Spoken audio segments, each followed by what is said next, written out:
Il était 7 heures du matin ce 2 septembre 2019 lorsque les premiers élèves faisaient leur entrée au sein de l'EP Milonia Elikia à Bosomanzi, secteur du territoire de l'Issala dans la province de la Mongala. Tout en justifiant la faible participation de ce premier jour par le fait que les parents soient souvent douteux quant au début des cours, le préfet de cette école tient à rassurer premièrement du lancement effectif de l'année scolaire 2019-2020, puis de la gratuité de l'enseignement pour lequel il a lui-même sensibilisé la population. Avant que cette journée soit choisie, on avait reçu déjà le calendrier scolaire. Et on a commencé par des réunions de prise de contact. Et c'est aujourd'hui, comme dit le gouvernement, on a commencé les cours. Dans le milieu rural, nous voyons que les parents, les 2 périodes d'inscription, les parents ne veulent pas inscrire leurs enfants à temps, mais le premier jour, ils se présentent beaucoup. Car pour aujourd'hui, ils étaient encore doutés de pouvoir commencer l'école. C'est pour cela que vous n'avez pas vu plusieurs élèves. On a appris à la radio, on a essayé de sensibiliser partout, dans des églises.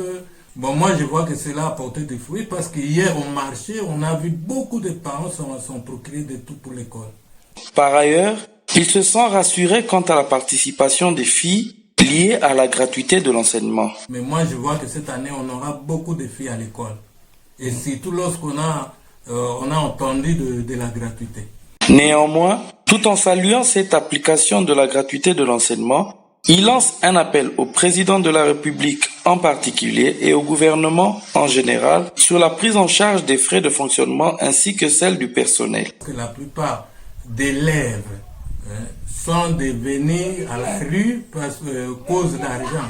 Beaucoup de parents n'ont pas la possibilité d'envoyer leurs enfants à l'école, mais pour cette occasion, moi, j'en suis d'accord par le président de la République afin que la gratuité continue.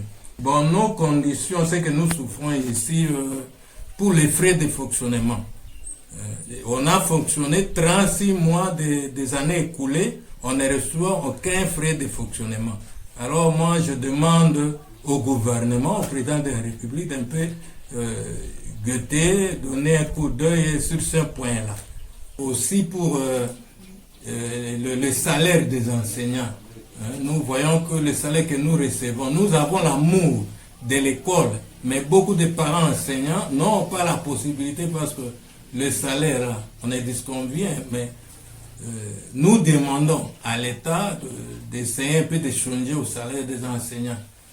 Vous pouvez voir à l'œil nu, nous avons une structure de 14 classes, mais aujourd'hui, le délabrement est avancé, c'est pour ça qu'on a perdu certaines autres classes. Les petits enfants ici, restaurer le problème des dégâts, c'est difficile. Alors, nous vous envoyons et nous demandons au président de la République de pouvoir changer à nous. Les bâtiments sont délabrés, s'il peut penser à nous de construire encore de nouvelles écoles. Badieu! Badia! Mettez ma boque! Allez, au quitter, mettez ma boque! Un petit cadeau? Papa, t'as mis là-dessous? Il a connu tout comme il voulait,